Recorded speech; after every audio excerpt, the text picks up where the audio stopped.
Haleluya. My heart your home.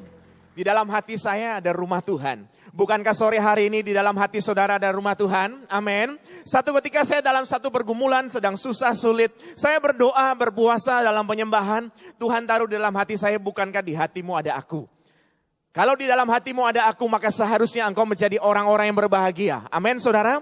Sore hari ini coba jabat tangan satu dan yang lain, katakan bahwa di hatimu ada Tuhan. Di hatimu ada Tuhan. Itu sebabnya kalau di hati saudara ada Tuhan, maka seharusnya saudara yang hadir hari ini, engkau adalah orang-orang yang berbahagia. Amin saudara. Saudaraku yang terkasih di dalam Tuhan, mengapa saya katakan demikian?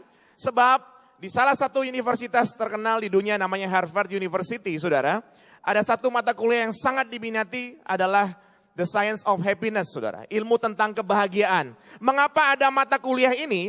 Sebab ketika mereka meneliti, ada banyak mahasiswa yang kuliah di sana, IQ-nya di atas rata-rata, saudara. Namun ada beberapa cukup banyak yang tidak berhasil.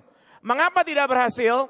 Karena hati mereka tidak bahagia. Artinya saudara, meskipun IQ di atas rata-rata, tetapi hatinya tidak bahagia, tidak bisa berhasil. Itu sebabnya saudara yang hadir hari ini, pastikan saudara, Tuhan sudah pilih engkau dan saya menjadi orang-orang yang berbahagia. Amin. Boleh berikan sorak-sorak yang paling meriah buat Tuhan. Saudaraku yang terkasih di dalam Tuhan, ada sebagian besar orang di Jakarta berkata bahwa yang membuat seseorang berbahagia karena dia kaya. Ada yang berkata juga yang membuat seseorang berbahagia karena dia tenar, saudara. Ada yang berkata yang membuat seseorang berbahagia karena dia cantik. Namun ada beberapa fakta penting, saudara. Jika kekayaan bisa membuat orang bahagia, tentunya saudara, Adolf Merkel, orang terkaya di Jerman, tidak akan menabrakkan badannya ke kereta api, saudara.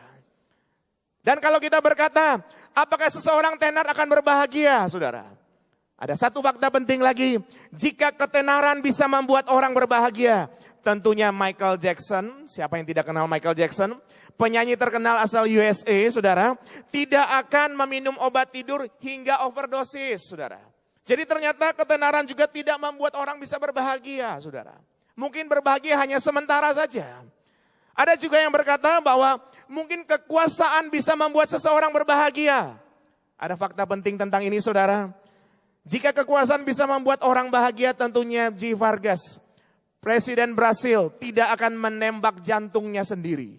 Dia orang yang berkuasa. Ternyata kekuasaan tidak juga membuat orang bisa berbahagia. Ada yang berkata, mungkin kecantikan bisa membuat seseorang berbahagia. Ya mungkin, tapi hanya sementara, saudara. Ada faktanya ialah, jika kecantikan bisa membuat seseorang berbahagia. Siapa yang tidak kenal Marilyn Monroe, saudara? Artis cantik dari USA harus menghabiskan nyawanya dengan meminum alkohol dan obat depresi sampai overdosis, saudara. Jadi saya ingin berkata kepada saudara hari ini, kebahagiaan itu datang dari Tuhan Yesus. Amin, saudara. Dan kalau Tuhan ada bersama-sama dengan saudara, saya percaya Tuhan memberikan satu sukacita yang besar. Ada aja masalah persoalan, kadang-kadang kita mau hidupnya baik, kadang-kadang kita mau jalannya mulus-mulus saja, tapi ada aja masalah persoalan. Kadang-kadang kita melewati jalan yang penuh dengan batu-batu masalah dan persoalan. Kadang-kadang kita melewati jalan-jalan yang berliku-liku dengan pergumulan. Kadang-kadang kita melewati jalan yang licin hingga kita hampir jatuh dalam dosa. Tapi saudaraku yang terkasih di dalam Tuhan, untungnya kita masih punya Allah yang luar biasa, sehingga kita boleh ada di penghujung tahun ini dengan sangat dahsyat dan luar biasa. Amin.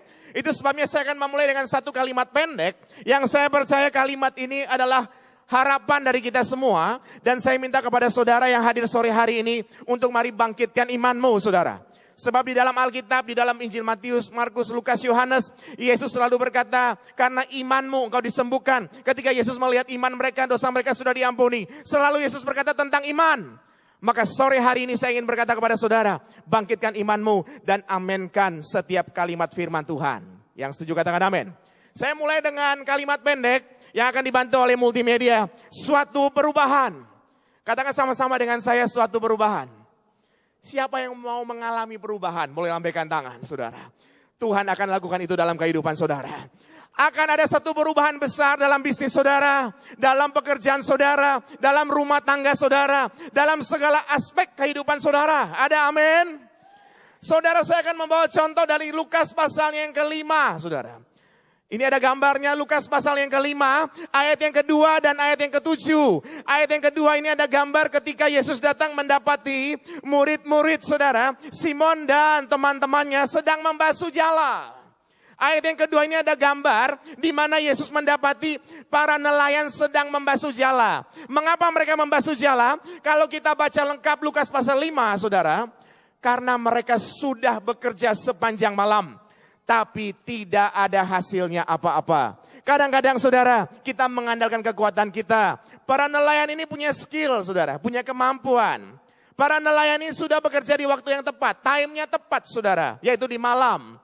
Dan mereka sudah bekerja keras. Jadi yang bekerja main-main, mana bisa berhasil? Yang bekerja keras saya tidak berhasil saudara. Namun ada fakta lain saudara. Orangnya sama, di ayat kedua sepertinya gagal. Kita semua juga banyak seperti itu, sudah berdoa, sudah punya kemampuan tapi kok belum berhasil. Namun saudara di ayat yang ketujuh sesuai dengan gambar tadi saudara melihat satu perubahan, orangnya sama Simon dan teman-temannya. Tetapi di ayat yang ketujuh saudara, kita melihat tadi gambar di atas tadi, orang yang sama membawa dua perahu saudara. Yang satu dipanggil lagi dan perahu itu penuh dengan ikan-ikan. Saya berdoa perubahan ini terjadi dalam kehidupan saudara. Saudara diberkati dengan berlimpah-limpah. Bisnis saudara penuh dengan ikan-ikan, tapi diberkati Tuhan dengan luar biasa. Pekerjaan saudara diberkati, keluarga saudara diberkati. Ada satu perubahan besar terjadi saudara. Itu sebabnya tadi di awal saya mulai dengan satu kalimat pendek, suatu perubahan. Dan mari imankan, aminkan sama-sama sore hari ini supaya itu terjadi dalam kehidupan saudara. Kita sudah melewati tahun 2013. Sebentar lagi kita akan masuk dalam tahun 2014. Dan saya percaya, saudara, kalau Tuhan kasih ini dalam hati saya untuk sampaikan kepada saudara, berarti Tuhan punya rencana khusus buat saudara dan saya. Yang setuju katakan amin. Kita akan mengalami satu perubahan besar. Seperti dalam Lukas pasal 5 tadi. Nah, rahasianya di mana saudara? Kok ayat yang kedua tadi orangnya sama tapi kondisinya gagal. Sementara ayat yang ketujuh saudara, orangnya sama namun mereka berhasil. Rahasianya ada nanti pada ayat yang kelima. Namun sebelumnya saya mau sampaikan bahwa sore hari ini ada tema yang sangat menarik. Yaitu berkat buat saudara dan saya, yaitu going to the next level. Tuhan akan bawa saudara menuju ke level berikutnya. Kasih salam satu dengan lain, katakan Tuhan mau bawa engkau naik. Tuhan mau bawa engkau naik level dalam bisnismu, dalam pekerjaanmu, dalam keluarga, dalam pelayanan. Saya percaya saudara, setiap kalimat yang saudara ucapkan itu adalah kalimat iman. Dan mari imankan itu dan aminkan itu supaya terjadi dalam kehidupan saudara. Nah, bagaimana supaya kita bisa mengalami next level seperti ayat yang 2 dan 7 tadi? Rahasianya ada pada ayat yang kelima. Saya akan mengajak saudara untuk membaca bersama-sama. Lukas pasal yang kelima, ayatnya yang kelima saudara. Lukas pasal 5 ayat yang kelima ada di multimedia. Mari bersama-sama kita baca dengan suara keras. 3, 2, 1. Simon menjawab, Guru, telah sepanjang malam kami bekerja keras. Dan kami tidak menangkap apa-apa. Tetapi karena engkau menyuruhnya, aku akan menebarkan jala juga. Sampai di sini dulu saudara. Ini adalah rahasia saudara. Ayat yang kelima adalah rahasia. Kuncinya mengapa bisa mengalami satu perubahan. Kalau kita baca ayat ini, kita akan temukan bahwa Tuhan itu kan maha tahu. Mengapa Simon harus menjelaskan lagi. Mengapa Simon harus berkata bahwa guru aku ini udah bekerja sepanjang malam loh. Harusnya dia tidak perlu menyampaikan seperti itu. Namun kalau kita baca ulang-ulang saudara. Ada satu pengertian yang luar biasa. Pengertiannya adalah saudaraku yang terkasih. Ayat ini menuliskan bahwa Simon menjawab sambil menjelaskan apa yang sudah dia lakukan. Seseorang saudara, jika dia berkata seperti Simon pada saat di dalam ayat yang kelima ini menunjukkan bahwa dia sudah capek saudara. Dia sedang dalam kondisi lelah, dia sedang dalam kondisi letih saudara. Bukankah dalam kehidupan kita juga seringkali mengalami seperti itu? Apalagi orang-orang yang saya jumpai di Jakarta, banyak mereka yang capek dengan rutinitas. Kalau orang-orang yang sebagai pengusaha sih masih oke. Kalau yang bekerja saudara, apapun jabatannya dia harus berangkat pagi-pagi saudara. Jakarta sangat macet. Apalagi kalau dia tinggalnya bukan di Jakarta tapi di Bekasi, di Cibubur atau di Bogor saudara. Dia harus berangkat jam 4:30 pagi. Supaya tidak macet. Ketika sampai di kantor saudara, dia harus beraktivitas sampai malam. Ketika dia pulang lagi, saya banyak jumpai orang yang sampai di rumah jam 10 malam, jam 11 malam. Kemudian pagi-pagi 4:30 dia harus berangkat lagi. Dia capek sekali saudara. Sudah begitu dia berdoa. Namun jawabannya kadang-kadang belum sesuai dengan apa yang dia harapkan. Capek saudara. Ini adalah Simon saudara. Dia capek. Makanya dia berkata, guru, telah sepanjang malam kami bekerja keras. Tapi kami tidak memperoleh apa-apa. Dia tahu, guru sudah tahu saudara. Namun orang yang capek mengulangi lagi apa yang dia sudah perbuat. Yang saya mau bahas bukan bagian awalnya, tapi bagian akhirnya saudara. Meskipun Simon ini capek, mari kita sama-sama baca mulai dari tetapi. Sama-sama 3, 2, 1. Tetapi karena engkau menyuruhnya, aku akan menebarkan jala juga. Kalimat ini kalau disingkat menjadi satu kata 4 huruf yaitu taat. Katakan sama-sama dengan saya taat. Taat. Katakan sekali lagi bersama-sama dengan saya taat. Taat. Saudaraku, meskipun Simon capek, meskipun dia sedang letih saudara. Tapi dia berkata, karena engkau yang menyuruhnya, aku akan menebarkan jala juga. Yang setuju katakan amin. Saudaraku, ini adalah kunci. Dia mengalami satu perubahan besar. Dan ini adalah kunci, saudara dan saya akan mengalami satu perubahan besar. Yaitu apa? Mungkin hari ini engkau sedang baik-baik saja, oke. Tapi satu ketika kalau kita sedang letih, sedang capek, kita berdoa mungkin sepanjang tahun 2013. Kalau saudara selidiki lagi, mungkin ada beberapa pokok doa yang belum terjawab sesuai dengan keinginan saudara. Adakah di antara saudara mungkin capek? Saya ingin berkata kepada saudara, meskipun capek saudara, tetap taat. Yang setuju katakan amin. Meskipun capek, tetap taat. Taat seperti apa? Kita tidak mengalami kondisi seperti Simon, di mana Tuhan Yesus datang, atau mungkin Tuhan Yesus datang pada saudara, Pak, tolong ini atau Ibu. Tidak saudara.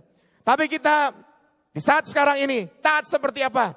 Taat ketika saudara mengikuti ibadah seperti sore hari ini, FA, kemudian doa malam, atau di ibadah berikutnya, atau ibadah sebelumnya.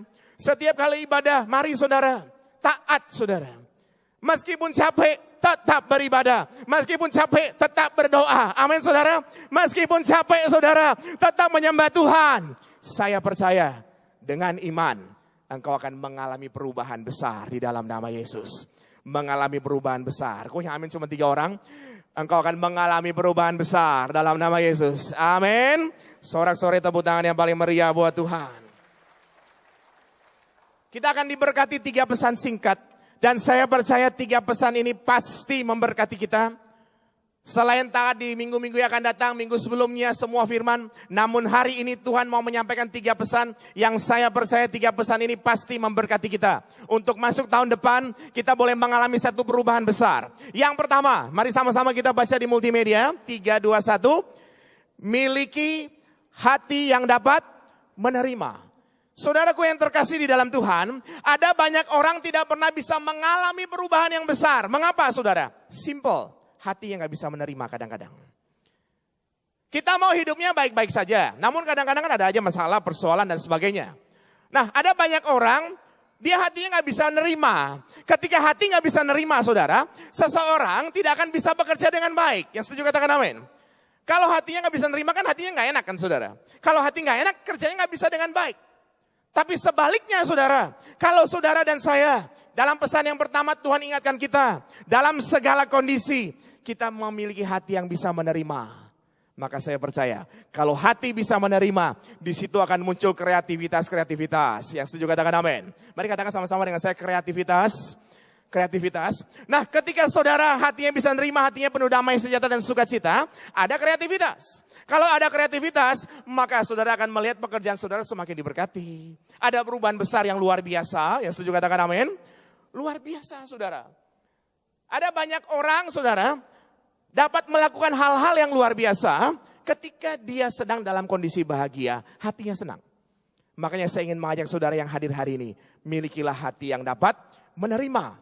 Saya tinggal di Jakarta di daerah Kelapa Gading saudara. Di Kelapa Gading ini banyak sekali orang yang jual makanan. Ada makanan khas Surabaya, Solo, khas Manado, khas Ambon. Semua ada saudara. Ada juga beberapa teman saya yang buka restoran di sana. Sampai beberapa orang berkata bahwa wah di sana sudah banyak makanan ngapain buka lagi. Saudara kalau kita dalam kondisi hati gak bisa nerima kita akan lihat iya ya. Ini ada banyak makanan di sana ngapain saya harus buka lagi. Kok Tuhan taruh saya di sini tempat yang begitu banyak saingan. kita tidak akan pernah bisa berkreativitas. Benar saudara? Tetapi ketika hati kita bisa nerima, kalau Tuhan tempatkan saya di sini, saya akan lakukan dengan segenap hati. Yang setuju katakan amin. Kalau Tuhan sudah melakukan hal yang luar biasa, terima itu dengan senang hati, dengan sukacita, maka di situ akan muncul kreativitas. Saudara tentunya pasti banyak melihat.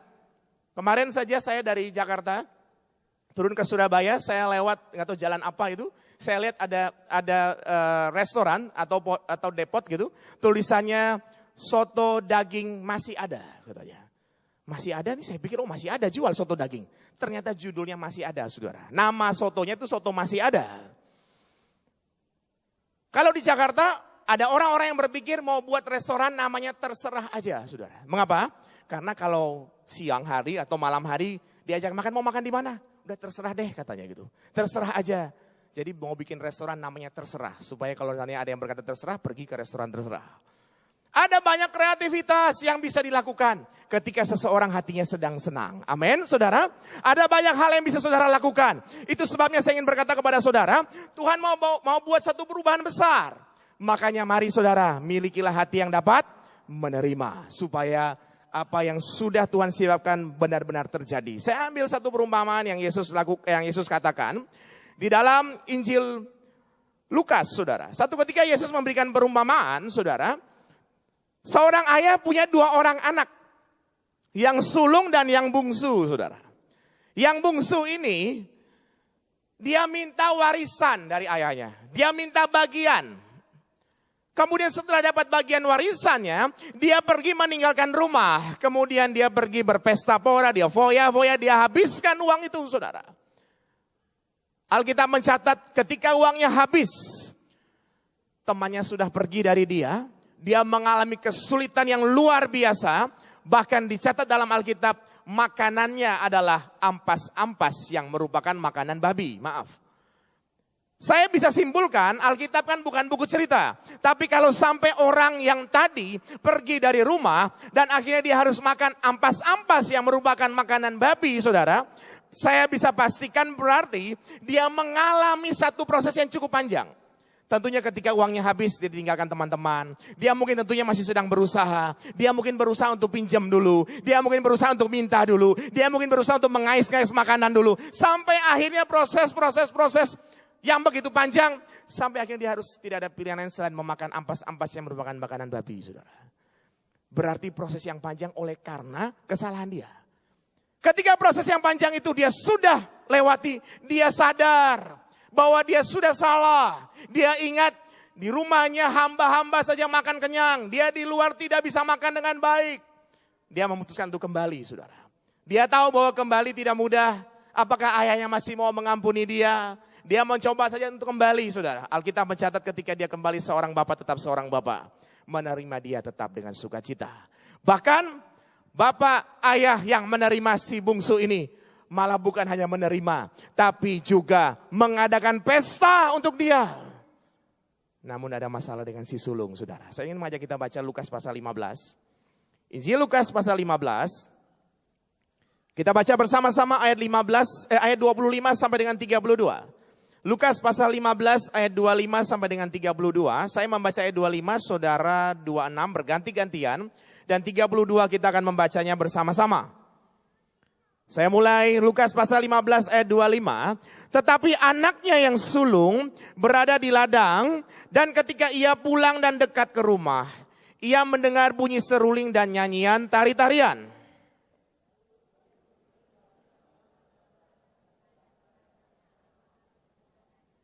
Jawab hamba itu, adikmu telah kembali dan ayahmu telah menyembelih anak lembu tambun, karena ia mendapatnya kembali dengan sehat.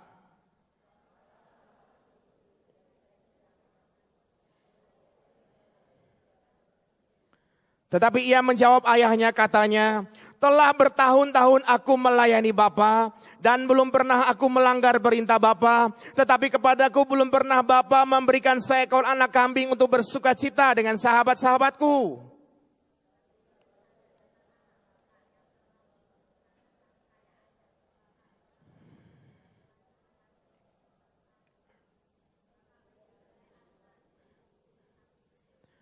Kata ayahnya kepadanya, anakku, Engkau selalu bersama-sama dengan aku dan segala kepunyaanku adalah kepunyaanmu. Sama-sama 32. Kita patut bersukacita dan bergembira karena adikmu telah mati dan menjadi hidup kembali. Ia telah hilang dan didapat kembali. Amin. Saudaraku yang terkasih di dalam Tuhan, ada si bungsu dan si sulung. Tadi saya sudah cerita sedikit di awal, kalau kita memulainya ada di sini. Misalnya mengakhiri nanti di sebelah sini saudara. Maka si bungsu memulai dengan tidak baik saudara. Dia memulai dengan minta warisan. Dia hambur-hamburkan uang. Dia berpesta pora. Dia foya-foya saudara. Namun dalam proses berjalannya waktu dari mulai sini menuju ke akhir. Dia mengalami proses yang tidak mengenakan. Hasil dari taburannya yang tidak baik. Sampai akhirnya dia harus makan ampas-ampas yang merupakan makanan babi. Namun dia sadar dia mau kembali. Dan ayahnya menerima dia. Di akhirnya saudara, dia mulainya kurang baik, akhirnya baik saudara. Bagaimana dengan si sulung? Si sulung mengawali dengan baik. Buktinya di mana saudara? Ketika tadi ada pesta yang ayah mengadakan buat anak bungsu, si sulung ada di ladang. Berarti si sulung sedang bekerja. Kemudian ketika ada percakapan antara sulung dan ayahnya, si sulung berkata bahwa aku sudah bertahun-tahun dengan Bapak, aku selalu mengikuti Bapak dan aku tidak pernah melanggar perintah Bapak. Dia mengawali dengan baik. Namun saudaraku yang terkasih, kalau saya boleh berkata, dia mengakhiri dengan kurang baik saudara. Dia sempat berargumentasi dengan ayahnya. Bukankah dia senang harusnya karena adiknya kembali, tapi malah dia tidak bisa terima. Dari sini saudaraku yang terkasih di dalam Tuhan, orang tidak akan pernah mengalami satu perubahan kalau hatinya tidak bisa terima. Yang setuju katakan amin.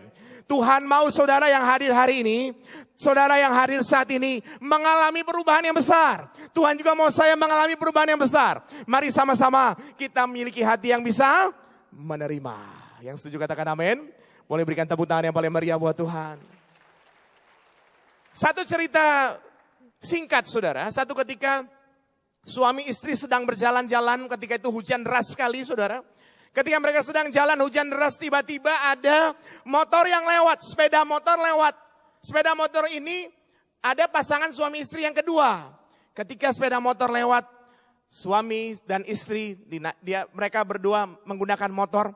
Yang berjalan kaki tadi melihat, kemudian istrinya berkata, "Pak, coba kita punya motor, kan tidak lama-lama kehujanan seperti ini." Mereka melihat pasangan yang tadi jalan kaki melihat naik motor lebih enak, saudara. Sementara ketika pasangan suami istri yang kedua tadi yang naik motor sedang berjalan, tiba-tiba saudara, di sisi kanan saudara, lewat mobil pick up. Mobil pick up itu mobil ngangkat barang saudara, yang belakangnya terbuka. Di dalam mobil pick up itu ada pasangan suami istri yang ketiga saudara. Ketika mobil pick up lewat, yang tadi naik motor, istrinya berkata, "Pak, coba kita punya mobil pick up, kan lebih enak, gak kehujanan loh kayak gini." Orang yang naik motor lihat naik mobil pick up lebih enak saudara.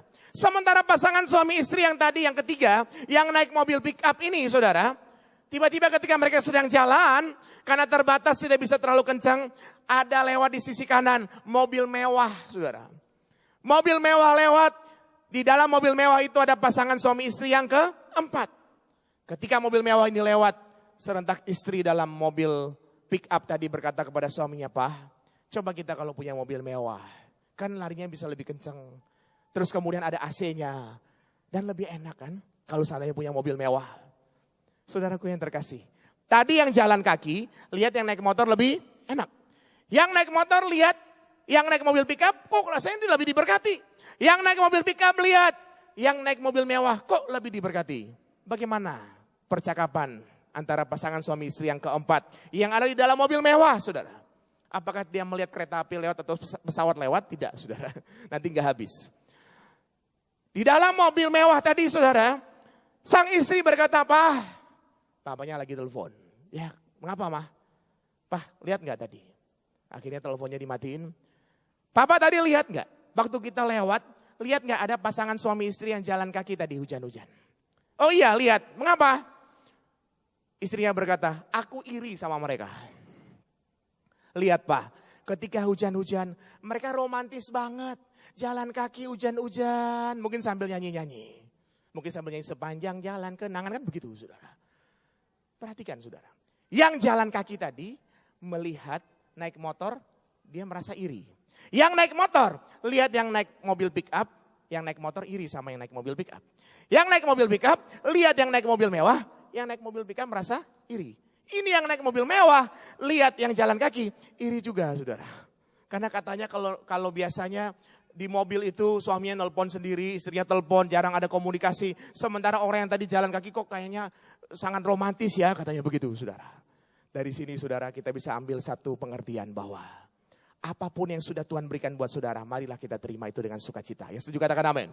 Karena kalau tidak sukacita, selalu ada aja argumentasi, selalu ada aja alasan, selalu ada aja Tuhan kok dia lebih baik, Tuhan kok dia lebih enak, Tuhan kok dia lebih ini, itu dan sebagainya. Tapi saya mau berkata kepada saudara, apa yang Tuhan berikan kepada saudara, itu sudah yang terbaik. Amin. Terimalah dengan sukacita. Dan saya percaya ketika saudara bisa menerima dengan sukacita, engkau akan mengalami perubahan besar. Bisnismu akan mengalami perubahan besar. Pekerjaan mengalami perubahan besar. Dalam keluarga lebih harmonis. Semua masalah persoalan memang ada, tapi Tuhan berikan jalan keluar. Dalam lembah kekelaman sekalipun, ada Yesus bersama-sama dengan saudara untuk memberikan kemenangan demi kemenangan dalam kehidupan saudara. Yang setuju katakan amin. Boleh berikan sorak-sorai tepuk tangan yang paling meriah buat Tuhan. Saudaraku yang terkasih di dalam Tuhan, itu adalah pesan yang pertama. Supaya kita boleh mengalami satu perubahan. Kita akan masuk ke pesan yang kedua, saudara. Next slide, mari sama-sama kita baca pesan yang kedua. Multimedia boleh bantu? Dengan suara keras, pesan yang kedua adalah tetap melangkah tanpa melihat ke belakang. Mengapa saya harus katakan demikian saudara? Tuhan mau mengadakan perubahan besar dalam kehidupan kita semua. Setelah hati kita bisa menerima, saudara, ada banyak orang ketika melangkah terus kena masalah persoalan, dia lihat ke belakang, dia lihat, oh kok lebih enak di belakang. Contohnya di dalam Alkitab adalah bangsa Israel, saudara. Bangsa Israel ketika saudara Tuhan lepaskan dari perbudakan di Mesir dan Tuhan mau bawa mereka menuju kepada tanah perjanjian, tanah yang penuh dengan susu dan madu, mereka mengeluh di tengah jalan. Ketika mereka mengeluh tidak tahu mau makan apa, Tuhan berikan mana. Ketika mereka mendapat mana, lama-lama bosan. Mungkin mereka berpikir kok cuma mana sih Tuhan? Kok gak ada hamburger ke, roti kepang keju, roti coklat, roti keju dan sebagainya. Mungkin berpikir begitu saudara. Mereka bosan. Saya ingin mengajak saudara membaca Bilangan pasal 11. Bilangan pasal yang ke-11. Ayat 4 sampai dengan ayat yang ke-7. Kitab Bilangan pasal 11 ayat 4, 5, 6, dan 7. Saya membaca ayat 4, saudara ayat yang ke-5, 6 saya dan 7 kita bersama-sama. Bilangan pasal 11 ayat 4 sampai dengan ayat yang ke-7. Saya mulai saudara. Ayat yang ke-4. Orang-orang bajingan yang ada di antara mereka kemasukan nafsu rakus. Dan orang Israel pun menangislah pula serta berkata, siapakah yang akan memberi kita makan daging?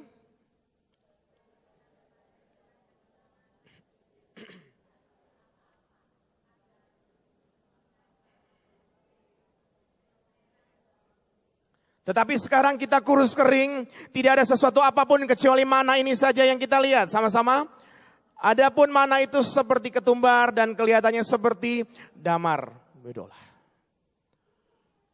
Jadi mereka ketika sudah Tuhan lepaskan dari perbudakan, menuju kepada tanah perjanjian, di tengah jalan mereka kemasukan nafsu rakus, mereka ingat, loh dulu di Mesir kan makan ikan enak. Ada bawang prei, bawang merah, bawang putih, bawang bombay, saudara. Ingat semangka, melon, apel, nangka dan sebagainya. Padahal saudaraku yang terkasih, Tuhan mau bawa mereka kepada tanah perjanjian. Tanah yang penuh dengan susu dan madu. Yang percaya katakan amin. Harusnya kalau tanah perjanjian, tanah yang penuh dengan susu dan madu, maka semangka aja lewat saudara. Lebih dari itu, saudaraku yang terkasih di dalam Tuhan. Seringkali kita sebagai manusia, ketika Tuhan sudah bawa kita lebih sungguh-sungguh, ada sedikit masalah kita sering lihat, loh kok yang di belakang lebih enak ya, sekarang kok lebih susah ya. Saya ingin berkata kepada saudara, terus melangkah. Sebab di depan saudara adalah tanah perjanjian. Tanah yang penuh dengan susu dan madu. Semuanya pasti Tuhan sudah siapkan. Sebab Tuhan tidak pernah merancangkan hal-hal yang jelek buat saudara. Tuhan merancangkan hal-hal yang luar biasa buat saudara. Saya ingat saudara, tahun lalu di bulan 12 juga bulan Desember, tepatnya tanggal 12 bulan 12 tahun 2012, saudara. Di Indonesia ini ada film Indonesia yang diluncurkan, saudara, judulnya 5 cm. Judulnya 5 cm. Saya tidak sedang mempromosikan film ini, tapi saya ingin ada satu pesan yang saya lihat cukup baik untuk kita. Ini adalah persahabatan 5 anak muda, saudara. Mereka terus bosan dengan rutinitas yang mereka lakukan dari hari lepas hari. Sampai akhirnya 5 anak muda ini memutuskan untuk berpisah selama 3 bulan. Nanti setelah 3 bulan selesai, mereka akan berkumpul lagi. Dan ketika 3 bulan selesai mereka berkumpul lagi, saudara. Ternyata mereka mau melakukan satu perjalanan menuju ke puncak Mahameru, puncak tertinggi di Jawa, saudara. Pada saat menuju ke sana tentunya banyak rintangan. Mereka mulai dari naik kereta yang biasa, kemudian naik mobil jeep, kemudian berusaha naik jalan kaki. Aduh, banyak hal, saudara, yang luar biasa mereka lewati. Ketika mereka mengalami kesulitan, saudara, satu dengan yang lain selalu memberikan motivasi bahwa sedikit lagi sudah sampai. Bahkan ada kalimat yang berkata bahwa taruh itu Mahameru 5 cm di depan keningmu. Jadi taruhlah tujuanmu 5 cm di depan kening supaya bisa lihat terus tujuannya bahwa kalau ada masalah persoalan tetap terus melangkah. Saudaraku yang terkasih di dalam Tuhan, bukankah Tuhan sudah menyiapkan tanah perjanjian buat saudara? Taruh itu 5 cm di depan kening saudara. Yang setuju katakan amin. Yang di atas, yang di belakang, tanah perjanjian sudah Tuhan siapkan buat saudara. Amin. Taruh itu di depan saudara. Sehingga meskipun ada masalah persoalan, engkau tidak akan terganggu dengan masalah persoalan. Engkau tetap melihat di depanmu ada rencana Tuhan yang luar biasa. Amin, saudara. Mari, saudara. Ya, sorak-sorai buat Tuhan Yesus. Sorak-sorai yang luar biasa, saudara. Untuk bisnis saudara di tahun depan, untuk pekerjaan saudara, taruh sesuatu yang positif di depan saudara. Memang di Jakarta kita tahu bahwa dolar terus naik, saudara. Itu yang namanya Singapura. Dulu baru beberapa bulan lalu saja mungkin tidak secepat ini, saudara. Ada impactnya kepada suku bunga yang terus naik. Di Jakarta ada banyak pengusaha yang teriak, saudara. Dimulai awal tahun dengan tarif dasar listrik naik. Di pertengahan tahun BBM naik, saudara. Semua naik. Tapi saya berdoa ada satu yang turun, saudara. Hari ini untuk jemaat Betani Citra, satu yang turun, berkat Tuhan turun atas saudara. Amin. Semua boleh naik, tapi satu turun, berkat Tuhan turun tetap buat saudara. Sehingga semuanya masuk tahun 2014, tetap ada jalan, masih ada jalan, masih ada harapan, bahkan sudah terbentang luas. Taruh 5 cm di depan kening saudara.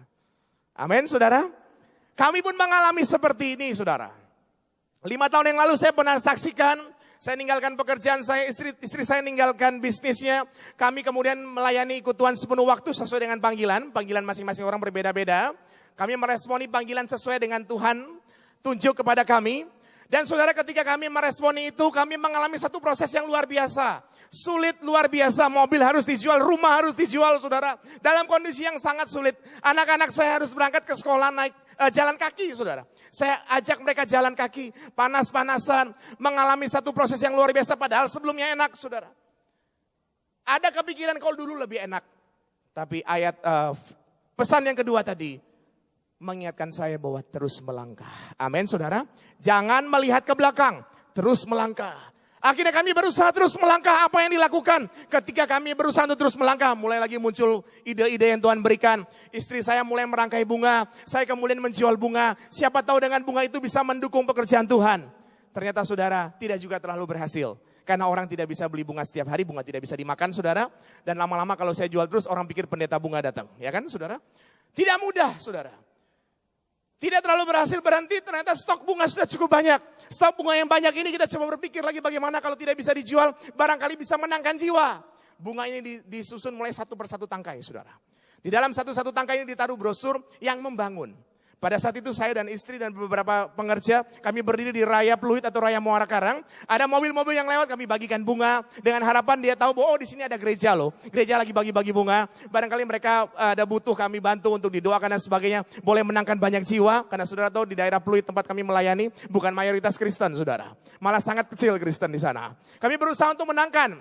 Yang ada saudara, ada satu mobil tiba-tiba berhenti, supirnya di depan, di belakang ada seorang bapak-bapak dan ibu-ibu di dalam. Dia nurunin kaca, kemudian dia bilang kepada istri saya, "Nih, sudah nikah belum? Mau gak jadi mantu saya?" Dia nggak lihat di sebelahnya ada suaminya berdiri, saudara. Ya belum berhasil saudara, nggak masalah, tetap terus jalan. Karena Tuhan berkata, tetap melangkah jangan menoleh ke belakang. Yang setuju katakan amin. Terus saudara melangkah. Berjalan lagi berpikir bagaimana caranya. Coba mau buat iklan, coba mau buat kue, mau coba buat segala macam supaya bisa pelayanan ini dahsyat. Terus melangkah saudara. Belum ada jalan, tetap melangkah. Sampai akhirnya saudaraku yang terkasih di dalam Tuhan. Tidak tahu bagaimana di dalam waktu-waktu terakhir, saya melayani di Jakarta, saya bisa Tuhan izinkan berjumpa dengan artis-artis sekuler maupun artis-artis rohani saudara. Dan kemudian dari perjumpaan kami, mereka kemudian membantu kami untuk membuat satu album rohani yang luar biasa. Jadi ada karya-karya dari artis-artis yang Tuhan pakai luar biasa, bisa terjadi satu album rohani yang luar biasa. Ada Badai Krispati, ada Adon Besiam, ada Jason. Dan hari ini ada di depan sana kalau saudara nanti mau beli, ada DVD juga yang kami sudah cetak DVD. Saudaraku yang terkasih, ini semua tidak akan pernah bisa terjadi dan ini bisa jadi sarana untuk membantu pekerjaan Tuhan. Saudaraku, kalau saya pada saat jual bunga tadi saya menyerah dan saya menoleh ke belakang, tidak akan ada CD hari ini. Amin saudara. Kalau pada saat kami berusaha untuk jualan kue, berusaha untuk bertahan, untuk terus berjalan sesuai dengan panggilan Tuhan, namun pada saat itu kami menyerah, tidak akan ada hari ini. Benar saudara? Mari saudara, ingatlah di akhir tahun 2013. Kalau engkau punya masalah, setiap orang punya masalah, punya pergumulan, dan engkau rasanya mulai capek dan letih, ingatkan pasanganmu bahwa terus melangkah. Yang setuju katakan amin. Terus melangkah. Sebab di depanmu Tuhan sudah siapkan tanah perjanjian. Kalau engkau belum lihat, mari berusaha lihat, taruh 5 cm di depan matamu. Amin. Ingat cerita ini supaya engkau boleh mengalami sesuatu yang luar biasa. Sorak-sorai buat Tuhan Yesus. Ini adalah pesan yang kedua. Kita akan masuk pada pesan yang terakhir, saudara. Namun sebelum masuk pada pesan yang terakhir, saya ingin review sedikit supaya kita tidak lupa. Di awal tadi saya ingin berkata, di hati saudara ada rumah Tuhan. Yang setuju katakan amin. Kalau di dalam hatimu ada rumah Tuhan, maka saudara, harusnya kita adalah orang-orang yang berbahagia. Kita harus menjadi orang-orang yang berbahagia. Mengapa? Tuhan sudah bawa kita sampai akhir tahun 2013 dan Tuhan akan mengadakan satu perubahan. Saudara pulang jangan lupa selalu katakan suatu perubahan. Katakan dulu bersama-sama dengan saya, suatu perubahan. Yang di belakang suatu perubahan. Pulang saudara pulang tetap katakan satu perubahan. Tuhan melakukan perubahan dalam kehidupan saya. Contohnya mana? Lukas pasal 5 ayat 2 dan 7. Ayat 2, nelayan-nelayan membasuh jala, tandanya gagal tapi ayat 7 berhasil. Mengapa bisa berhasil? Ayat yang kelima saudara berkata tadi di awal saya sampaikan bahwa dalam kondisi Simon letih, capek, dia tetap taat. Saudara pun demikian. Kadang-kala kita capek, kita letih. Ingat tetap taat, ingat tetap berdoa, ingat tetap ke gereja. Saudara, ingat tetap ke gereja, mau tetap. Kasih salam satu dengan yang lain, katakan, enggak ada lo, enggak rame lo. Artinya tetap ke gereja. Amin saudara, minggu depan tetap datang. FA tetap datang. Ya amin. Nah kemudian saudara, di dalam ketaatan ini ada 3 pesan. Pesan yang pertama tadi, hati harus bisa menerima. Pesan yang kedua barusan adalah tetap melangkah, jangan noleh ke belakang. Jangan terus nyesal sana nyesal sini. Dan pesan yang terakhir saudara sama-sama kita baca. Berani melepaskan yang tidak berkenan. Pesan yang terakhir ini saudaraku yang terkasih, saya banyak berjumpa dengan orang-orang di Jakarta. Tuhan mau bawa mereka naik level, namun kok nggak bisa naik, sepertinya ada yang nahan kakinya. Mau naik nggak bisa, mau naik nggak bisa saudara. Ternyata saudara mengapa nggak bisa naik? Ada hal-hal yang tidak berkenan, belum dilepaskan sama mereka. Saya tidak berkata sesuatu yang mungkin kudus seperti Tuhan. Tuhan yang maha kudus. Kita semua termasuk hamba-hamba Tuhan, masih tidak sempurna saudara. Tetapi banyak orang yang saya jumpai, mereka dengan sengaja melakukan dosa. Itu sebabnya tidak akan pernah ada satu perubahan. Saudaraku yang terkasih, mari kita introspeksi. Jangan nunjuk orang, karena kalau nunjuk 3-nya untuk kita. Tapi kita mau sama-sama, masing-masing diri. Kita berdoa kepada Tuhan. Tuhan, aku sudah ada di penghujung tahun 2013. Tuhan berjanji, Tuhan mau mengadakan perubahan dalam kehidupanku, bisnisku, pekerjaanku. Aku mau masuk 2014 dengan satu perubahan yang luar biasa.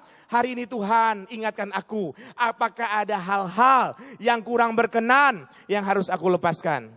Dan ketika Tuhan berikan hikmat itu saudara, lepaskan itu. Supaya kita boleh mengalami satu perubahan yang luar biasa. Amin. Contohnya dalam Alkitab sebagai pembacaan yang terakhir, Lukas pasal 19. Lukas pasal 19. ayat 8 dan ayat yang ke-9.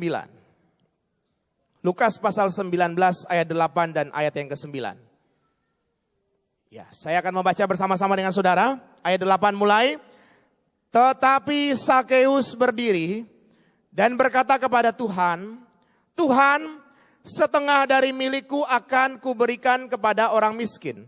Dan sekiranya ada sesuatu yang kuperas dari seseorang, akan kukembalikan 4 kali lipat. Ayat 9. Kata Yesus kepadanya, hari ini telah terjadi keselamatan kepada rumah ini. Karena orang ini pun anak Abraham. Saudaraku yang terkasih di dalam Tuhan, di Jakarta ada seseorang yang berkata, Pak, ada banyak orang yang bicara sama saya bahwa kalau seseorang dekat dengan Tuhan, dia malah habis. Dia malah jadi miskin. Contohnya ada loh Pak di dalam Alkitab. Mana ini yang dikasih contoh buat saya saudara. Contohnya katanya Sakeus. Ketika ketemu Tuhan dia bagi-bagi hartanya dia jadi miskin katanya saudara. Saya berkata kepada dia tidak benar. Kenapa saya katakan tidak benar? Dia tanya mana buktinya. Kok tidak dijelaskan secara detail. Saya bilang ini Alkitab bukan buku cerita Sakeus saudara. Tetapi di dalam Alkitab ini sudah jelas sekali bahwa tidak benar apa yang kau katakan. Tidak mungkin orang ikut Tuhan malah habis. Tidak mungkin. Amin saudara. Buktinya mana? Buktinya ada pada ayat yang ke-9. Tadi kita sudah baca ayat yang ke-9. Kata Yesus kepadanya, hari ini telah terjadi keselamatan. Ini sudah sangat mahal. Pertama ini, keselamatan ada pada rumahnya Sakeus. Ini mahal sekali saudara. Yang kedua, karena orang ini pun anak Abraham. Di dalam Galatia pasal 3 ayat 29 dikatakan, dan jikalau engkau milik Kristus, maka engkau adalah keturunan Abraham dan berhak menerima janji-janji Allah. Kalau Tuhan berkata bahwa Sakeus juga anak Abraham, berarti Sakeus juga berhak menerima janji Allah. Janji yang mana saudara? Allah berjanji akan menjadikan Abraham bangsa yang besar, namanya masyhur, diberkati dengan berlimpah-limpah dan menjadi berkat. Demikian pula saudara dan saya yang hadir hari ini, Allah juga berjanji buat saudara, amin. Seperti itu, mana mungkin ini janji Tuhan. Alkitab tidak pernah main-main menulisnya. Nah kemudian saya ingin katakan, loh mengapa dia bisa diberkati luar biasa? Kan ada ayat yang ke-8 saudara. Katanya habis-habisin, katanya uangnya habis. Saya ingin berkata kepada saudara, Sakeus pada saat itu adalah kepala pemungut cukai di kota yang luar biasa, namanya kota Yeriko saudara. Yeriko adalah kota besar saudara pada zaman itu. Dan pemungut cukai itu beda dengan direktorat pajak yang ada di Indonesia. Pada zaman dulu di Yeriko saudara, pemungut cukai, kesempatan untuk orang bisa memungut cukai itu diberikan kepada penawar tertinggi. Jadi kayak seperti lelang saudara. Yang si A misalnya nawar 100, yang B 200, yang C 300. Sakeus ini nawarnya 400, mungkin begitu kira-kira saudara. Nah karena Sakeus nawarnya 400, dia penawar tertinggi, maka Sakeus menyetor seluruh 400 itu ke pemerintah. Dan dia diberikan wewenang untuk bisa memungut cukai, saudara. Berarti pada saat itu, saudara, di kota yang luar biasa namanya Yeriko, jika ada seseorang bisa menang lelang untuk menjadi pemungut cukai, berarti orang ini orang hebat. Sakeus ini orang kaya, orang hebat. Tapi di balik itu bukan saya bahas dia orang hebat. Tapi di balik itu saudara, kalau dia sudah menyetor 400, pasti dalam pikirannya ini harus kembali 10 kali lipat ini. Bila perlu 60 kali lipat, bila perlu 100 kali lipat. Benar saudara? Dia pasti berpikir begitu, gak mungkin dia berpikir, ya aku mau setor 400, kemudian sudahlah gak balik juga gak apa-apa. Tidak mungkin. Benar saudara? Ini ada hukum ekonominya ini saudara kalau Sakeus. Nah pada saat dia berpikir mau memungut sebanyak-banyaknya, di situ kita tahu bahwa Sakeus pasti menindas seseorang. Sakeus pasti dengan timnya memaksa seseorang. Di situ mungkin kalau kita lihat filmnya yang dibuat film tentang Tuhan Yesus saudara. Ada mungkin yang ditendang dan sebagainya. Dirampas saudara. Nah hasil dari rampasan, kekerasan dan itu semua adalah setengah yang dia sudah bagi itu buat orang miskin. Artinya apa saudara? Dia tidak kemudian menjadi miskin. Tetapi dia sedang melakukan firman Tuhan. Dia melepaskan sesuatu yang tidak berkenan. Yang setuju katakan amin. Nah ketika dia melepaskan sesuatu yang tidak berkenan. Ayat yang ke-9 tadi Tuhan berkata. Hari ini terjadi keselamatan pada rumahnya Sakeus. Bahkan dikatakan orang ini juga adalah anak Abraham. Mari saudara kita introspeksi. Sepanjang tahun 2013 kira-kira apa Tuhan yang harus aku rubah. Dan saya percaya saudara.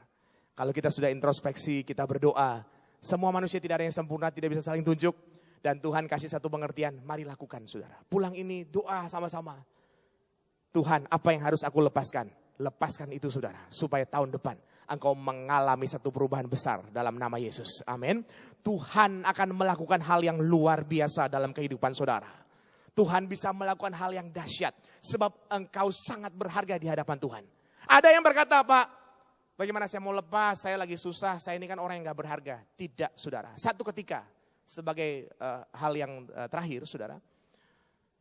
Ketika dalam satu seminar seorang motivator, dia membawa 2 lembar uang. Yang satu uang 100.000, yang satu uang 2.000. Dua-duanya baru saudara. Yang satu uang 100.000, yang satunya uang 2.000. Dia bertanya kepada semua yang hadir. Kalau saya angkat 2 lembar uang ini, saudara mau pilih yang mana? Peserta yang hadir tentunya milih yang 100.000. Gak mungkin pilih yang 2.000. Semuanya waras. Yang kemudian setelah dia bertanya, ya betul saya juga sama. Kemudian uang 100.000 itu dia lipat sampai jadi kecil. Dia bertanya lagi kepada seluruh peserta. Yang 2.000 masih tetap baru. Tapi yang 100.000 sudah dilipat-lipat sampai kecil. Engkau masih pilih yang mana? Mereka semua pilih yang 100.000. Biar kata dilipat-lipat juga tetap 100.000 kan saudara. Kemudian sang motivator berkata, sekarang uang yang 100.000 yang sudah dilipat-lipat ini jatuh. Kemudian kena debu, kemudian mungkin gak sengaja diinjak orang. Ditemukan kembali uang 100.000 yang terlipat dan kotor itu. Masih ada 2.000 yang masih bersih. Pilih yang mana? Tetap pilih yang 100.000. Pada saat itu sang motivator berkata, seseorang kalau dia bernilai, mau itu jatuh, mau itu sepertinya diinjak orang, mau itu sepertinya kena debu masalah persoalan, tetap saja dipilih. Amin. Bukankah saudara dan saya orang-orang yang luar biasa? Engkau yang hadir sore hari, malam hari ini adalah orang-orang yang luar biasa. Jangan pernah berkata, aku sedang jatuh Tuhan. Aku sedang berdebu Tuhan. Aku sedang diinjak orang Tuhan. Tidak, mau diinjak orang 100.000 tetap dipilih, bukan yang 2.000. Amin saudara. Engkau semua orang-orang yang luar biasa. Yang di belakang orang-orang yang luar biasa. Boleh berikan tepuk tangan yang paling meriah buat Tuhan. Haleluya.